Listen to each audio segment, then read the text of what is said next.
Mari kita berdoa. Bapa Sorgawi, di dalam nama Tuhan Yesus, terima kasih Tuhan Yesus akan hari ini. Kalau kami sekarang ini ada sebagaimana kami adanya, kami percaya ini semua adalah kasih dan anugerah-Mu belaka. Terima kasih ya Tuhan Yesus. Pagi hari ini kami berkumpul bersama dengan anak-anak-Mu di Gereja Nias, Tuhan Yesus, dan juga anak-anak-Mu lewat live streaming, Tuhan Yesus. Urapi kami semua dengan Roh Kudus-Mu, penuhi roh, jiwa, dan tubuh kami semua dengan Roh Kudus-Mu ya Tuhan Yesus. Tutup bungkus kami dengan kuasa darah-Mu yang kudus, dan kami percaya oleh kuasa darah-Mu yang kudus menyembuhkan kami. Oleh bilur-bilur Tuhan Yesus kami semua sehat dan sembuh, dan berikan pasukan malaikat-Mu menjagai kami ya Tuhan Yesus, dan memerangi roh-roh jahat yang mengganggu kami. Ya, biarlah pemberitaan firman ini pagi ini Tuhan Yesus akan menguatkan anak-anak-Mu, membangun iman mereka, dan juga akan betul-betul menyembuhkan kami Tuhan Yesus, hati kami, sakit penyakit kami. Tuhan Yesus, kami percaya Tuhan Yesus kami akan sembuh dan sehat dalam nama Tuhan Yesus. Terima kasih Tuhan Yesus.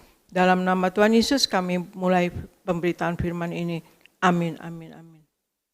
Shalom saudara sekalian, Tuhan Yesus memberkati.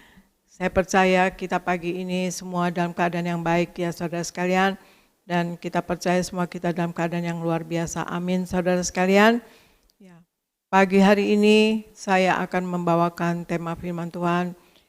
Yang mana kita dalam hidup ini kita tidak tahu ya saudara sekalian. Kadang-kadang kita sudah baik-baik, kita biasa-biasa saja. Tapi ada saja orang yang tidak suka dengan kita, memusuhi kita, mengata-ngatai kita, memfitnah kita, menjelek-jelekan kita ya saudara sekalian.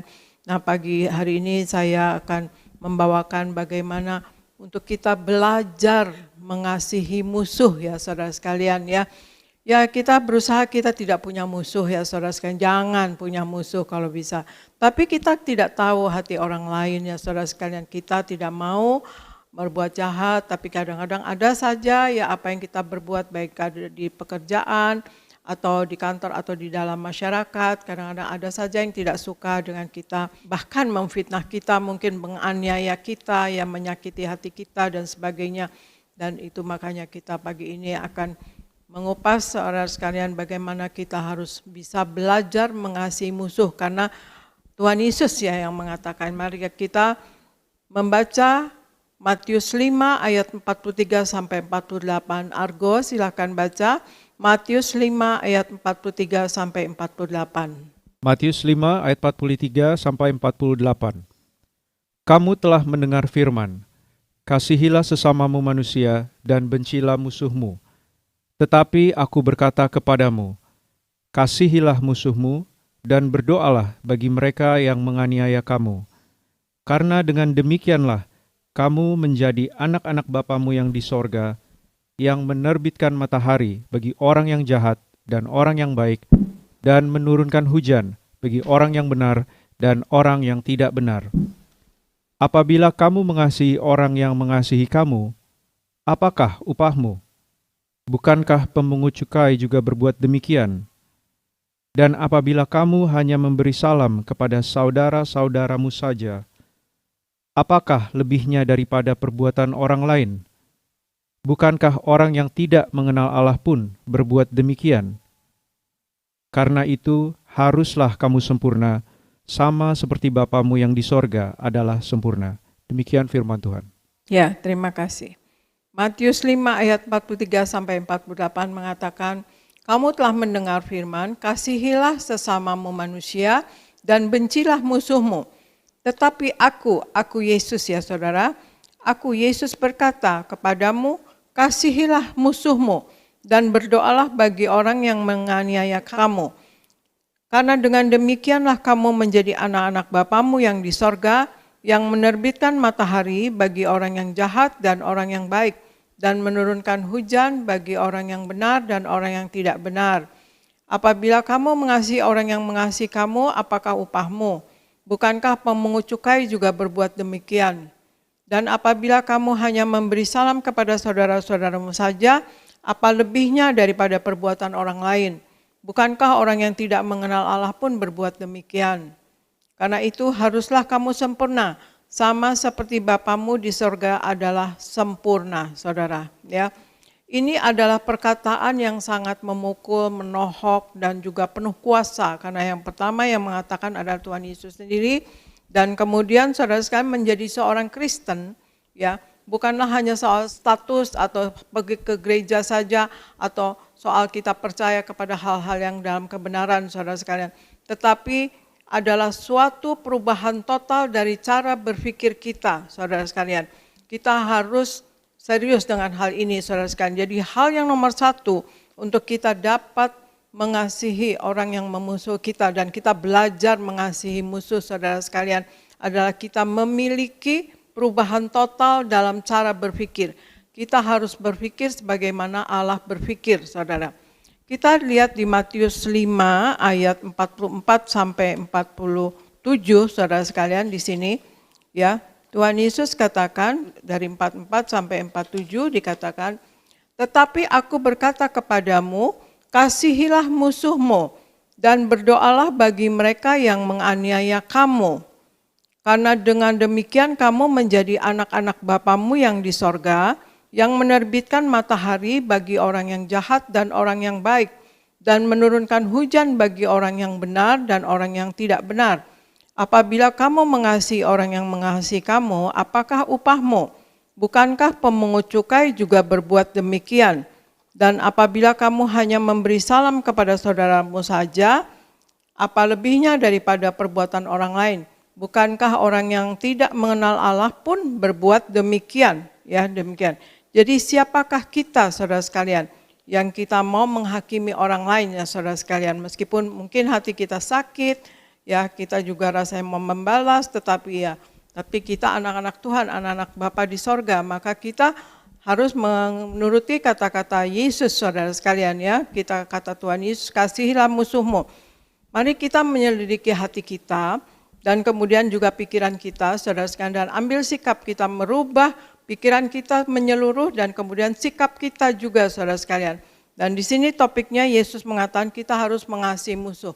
Maka jalankanlah itu, karena kita harus menjadi anak-anak Tuhan yang menuruti segala perintah Tuhan saudara sekalian. Hal nomor satu untuk kita belajar mengasihi musuh adalah kita miliki perubahan total dalam cara berpikir kita. Jadi kita berpikir seperti Allah berpikir saudara sekalian ya.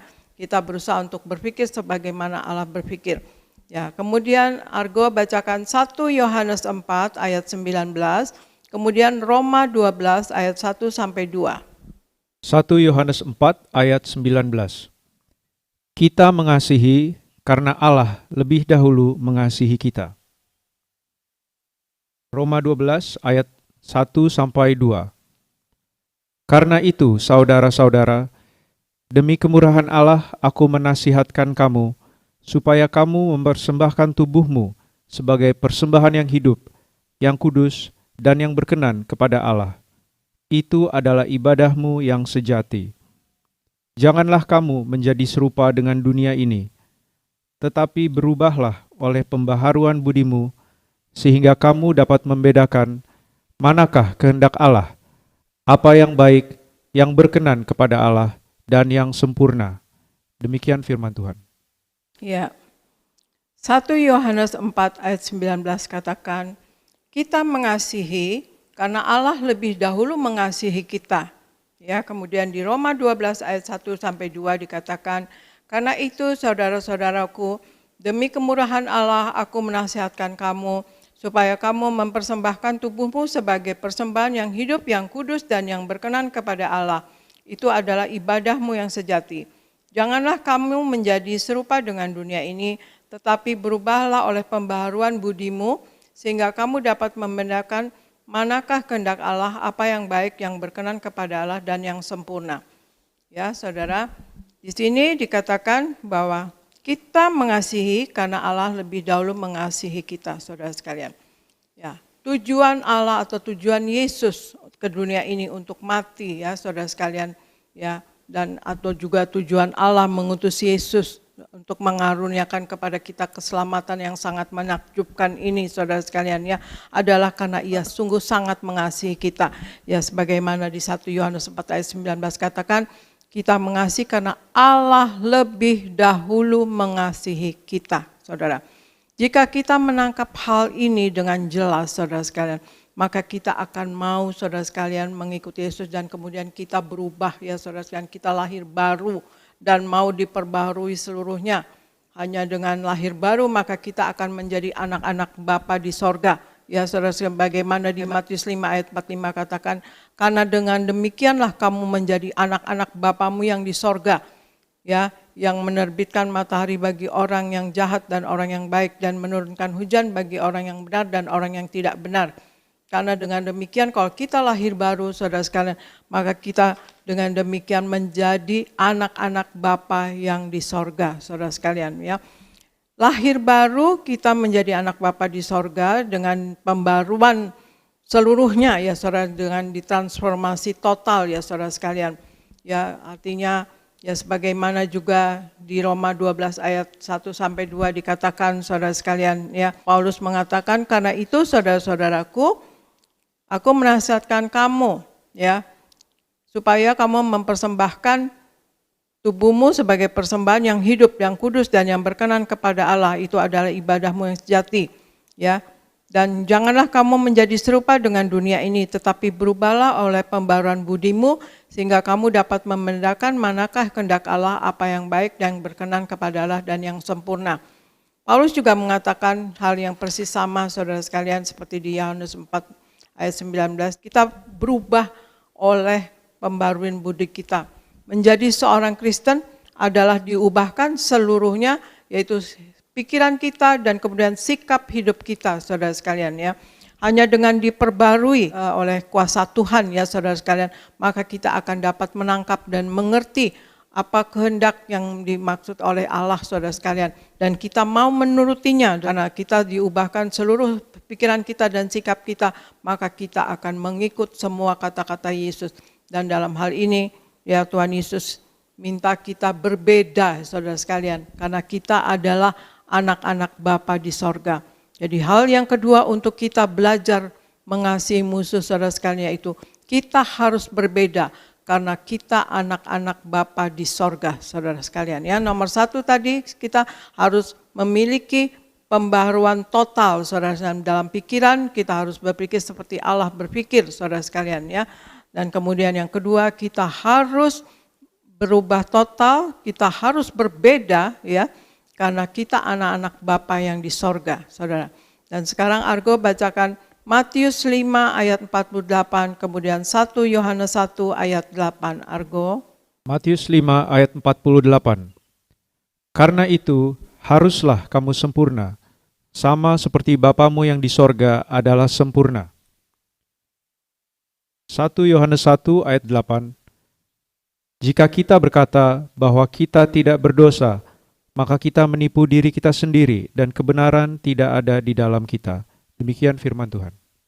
Ya, Matius 5 ayat 48 katakan, karena itu haruslah kamu sempurna, sama seperti Bapamu yang di sorga adalah sempurna. Saya ulangi, Matius 5 ayat 48, karena itu haruslah kamu sempurna, sama seperti Bapamu yang di sorga adalah sempurna. Haruslah, ya saudara sekalian.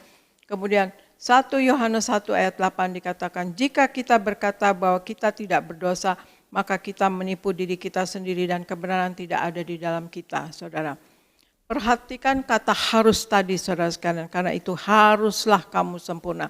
Ini bukan suatu pilihan, ya, atau satu ide atau satu rekomendasi untuk kita hidup baik atau hidup lebih baik untuk sempurna dalam kasih, tetapi ini adalah satu perintah, karena Tuhan Yesus katakan, karena itu haruslah kamu sempurna, sama seperti Bapamu yang di sorga adalah sempurna, saudara sekalian.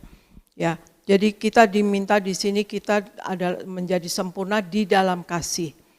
Kita tidak dapat, saudara sekalian, menjadi sempurna secara moral, karena kita bisa saja membuat kesalahan dan kita terdapat kelemahan-kelemahan, ya saudara sekalian, dan kemudian kita dapat melakukan kesalahan-kesalahan, saudara.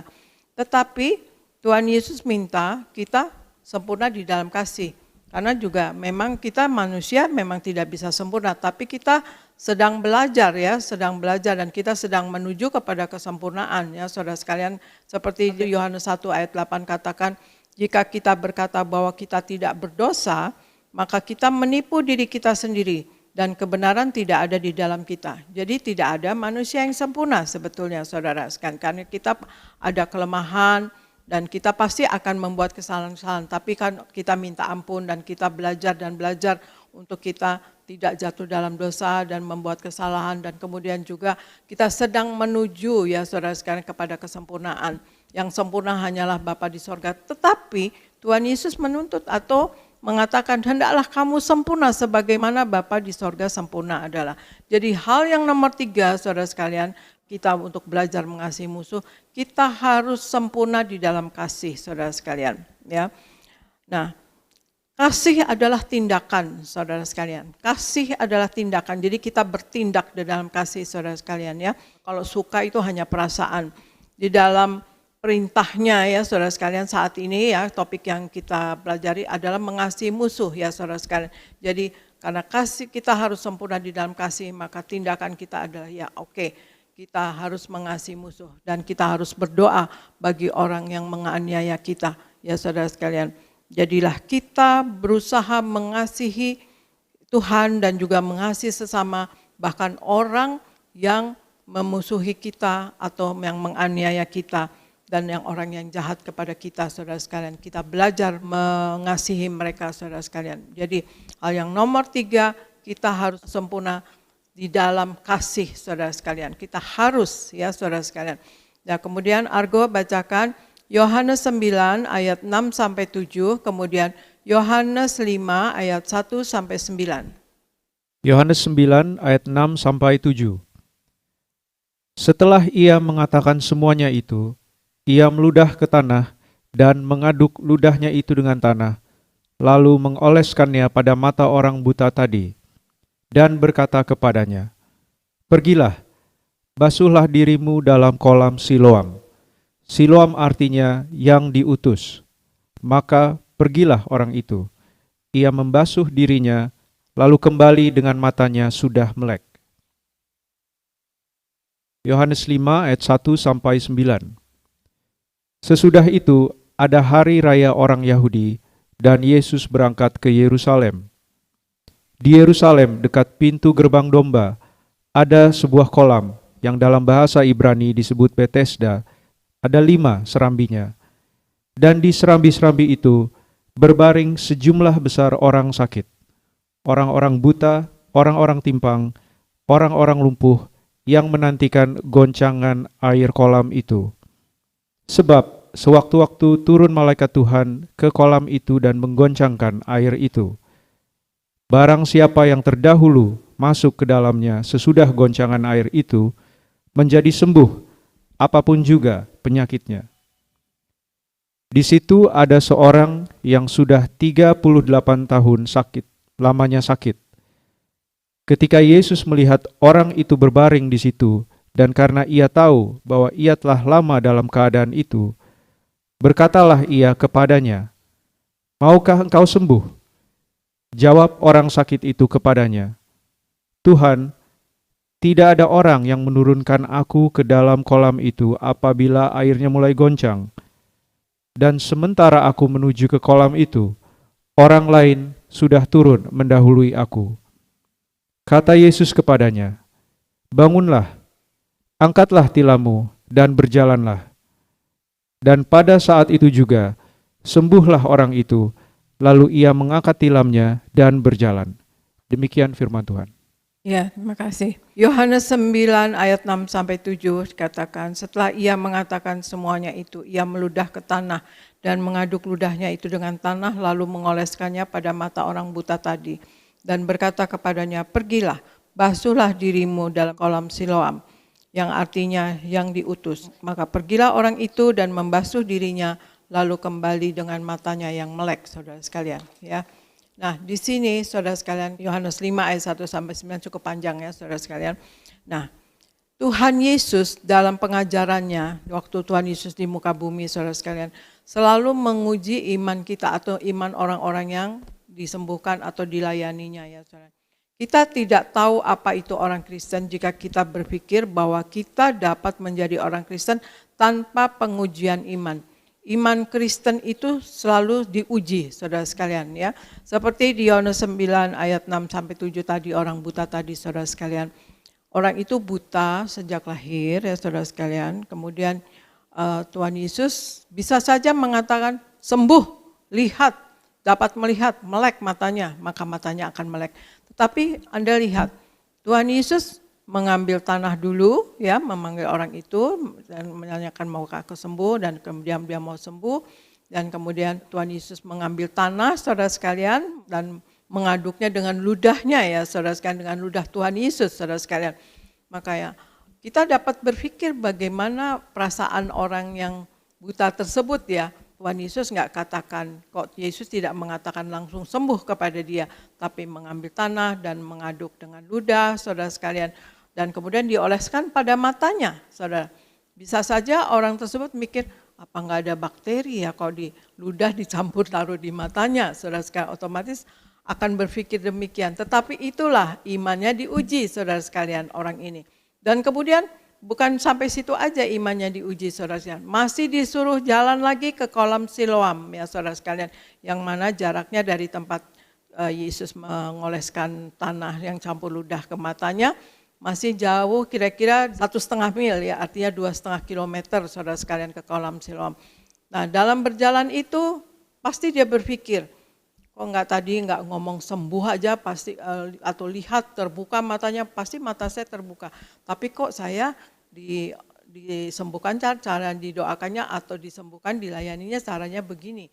Dan kemudian tapi dia terujilah imannya saudara sekalian, karena dia merasakan, dia sudah mendengar ya saudara sekalian, dan merasakan bahwa Yesus adalah orang yang penuh kuasa dan dia mengikutinya. Pasti yang ada di dalam hati orang buta tersebut adalah, Yesus, karena engkau mengatakannya dan engkau yang menyuruhnya, maka aku percaya dan aku melakukannya. Maka dia, biarpun dia dioles dengan ludah, dengan tanah, dan kemudian matanya ya saudara-saudara, kemudian dia masih jalan lagi ke kolam Siloam dengan terseok-seok otomatis karena dia buta, tidak bisa melihat ya saudara sekalian. Tetapi imannya teruji saudara sekalian, dan dia sembuhlah matanya dan dapat melek saudara sekalian. Dan juga dengan orang yang lumpuh 38 tahun tadi di Yohanes 5 ayat 9 saudara sekalian ya. Bagaimana orang yang lumpuh 38 tahun itu, Tuhan Yesus juga demikian, tidak mengatakan bangunlah dan sembuh, bangunlah misalnya dan berjalanlah. Tapi Tuhan Yesus mengatakan kepada orang yang lumpuh 38 tahun ini, bangun, angkatlah tilammu dan berjalanlah ya. Bangun. Nah, dia kan akan berpikir, angkat tilam itu kan tempat tidur dia ya saudara sekalian, tempat tidur atau kasurnya atau apa ya, tilam itu ya. Dia bisa bangun aja, puji Tuhan dia pikir mungkin begitu ya saudara sekalian. Untuk bangun aja kan dia lumpuh 38 tahun. Dan kemudian disuruh menggendong tilam, baru berjalan saudara sekalian. Nah itulah iman orang itu juga diuji ya, teruji pasti ada di dalam hatinya seperti tadi. Yesus, karena engkau yang menyuruhnya, karena aku tahu engkau penuh kuasa, ya, karena engkau menyuruhnya, maka aku melakukannya. Meskipun dia pasti berpikir keras, waduh, untuk bangun aja saya bisa, udah bagus banget, ini tahu-tahu harus ngangkat tilam pula gitu ya, itu berat kan, kemudian baru berjalan. Tetapi karena dia beriman dan dia teruji imannya saudara sekalian, maka dia dapat melakukannya. Dia bangun, dia mengangkat tilam dan kemudian berjalan. Juga yang terjadi kepada Petrus saudara sekalian. Petrus adalah nelayan sejati saudara sekalian, di Lukas 5 ayat 4 sampai 7 ya saudara, saya bacakan. Setelah selesai berbicara, ia berkata kepada Simon, bertolaklah ke tempat yang dalam dan tebarkanlah jalamu untuk menangkap ikan.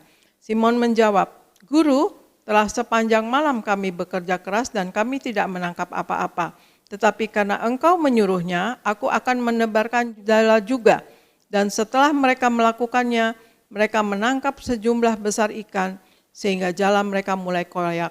Lalu mereka memberi isyarat kepada teman-temannya di perahu yang lain, supaya mereka datang membantunya, dan mereka itu datang, lalu mereka bersama-sama mengisi kedua perahu itu dengan ikan sehingga hampir tenggelam, saudara sekalian. Ya, nah ini juga yang terjadi kepada Petrus, saudara sekalian, waktu Simon menjadi penjala manusia, ya saudara sekalian. Nah, Simon adalah Simon Petrus, Simon yang kemudian dinamai Petrus adalah nelayan sejati, saudara sekalian. Nah, satu malam dia menjala ikan tidak mendapatkan apa-apa, tetapi kemudian dia bertemu Yesus dan Yesus katakan bertolaklah lagi pada siang hari, saudara sekalian, ya, bukan pada malam hari, karena menangkap ikan itu nelayan-nelayan umumnya malam hari, ya.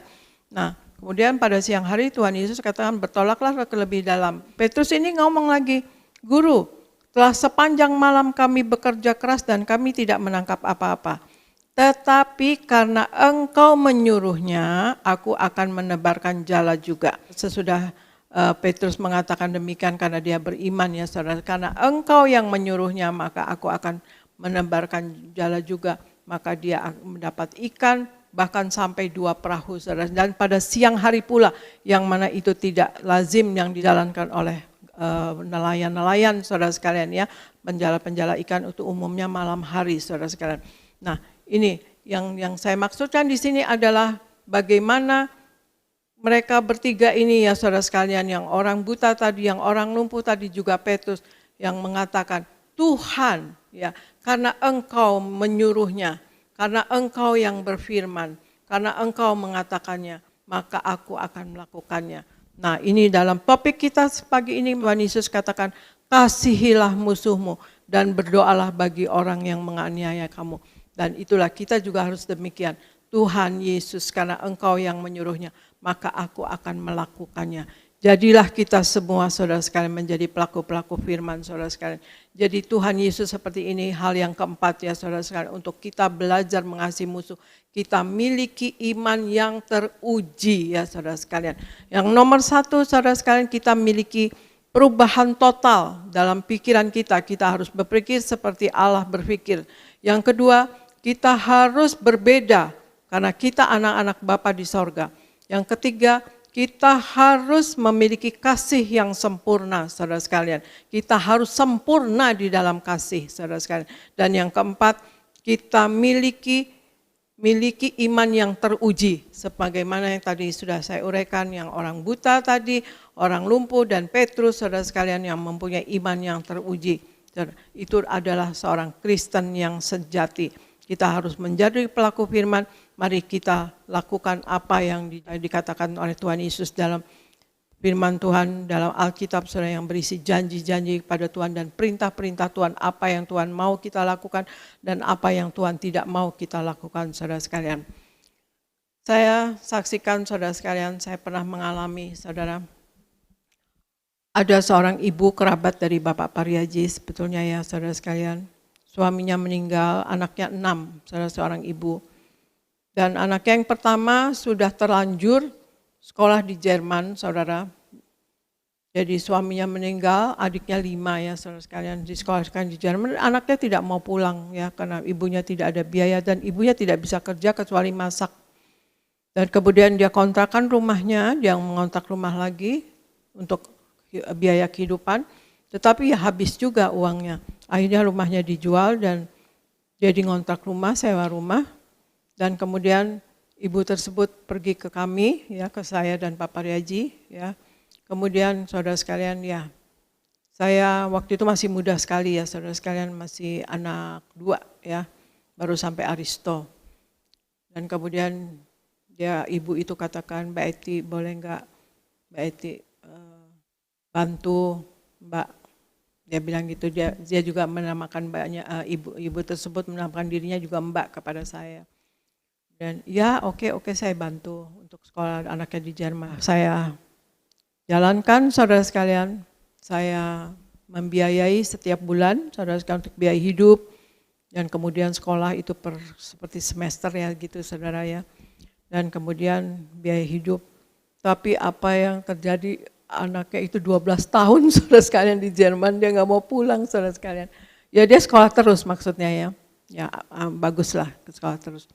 Nah, waktu dia selesai sekolah, dia pulang ke Indonesia, dia menemui saya dan ternyata saya sudah jadi Kristen, saudara sekalian.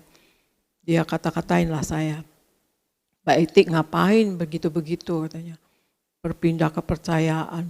Saya sih udah gak percaya, Tuhan tuh nggak ada, kita percaya diri kita sendiri.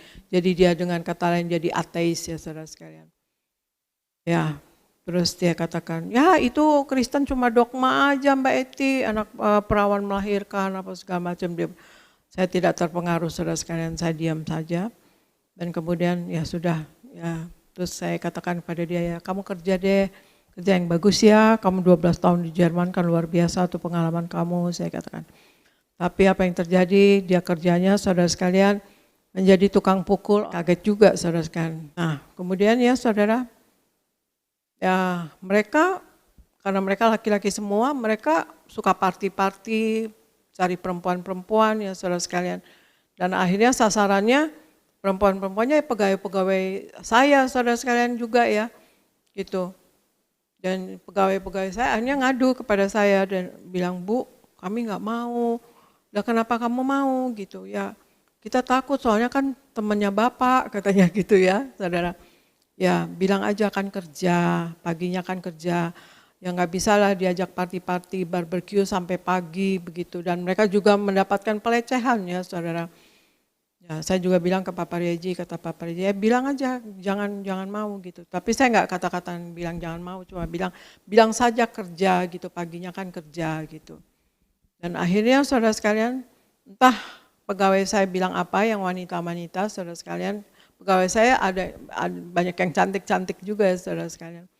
Dan kemudian tiba-tiba satu saat saya di Kiai Maja di kantor saya sedang baca Alkitab lagi ya, saya duduk di sofa, tiba-tiba datanglah anak kerabat saya, kerabat yang saya biayai 12 tahun itu saudara sekalian. Dan kemudian di depan saya itu ada meja kaca, dan ada dulu di meja itu biasanya suka ada asbak ya gitu.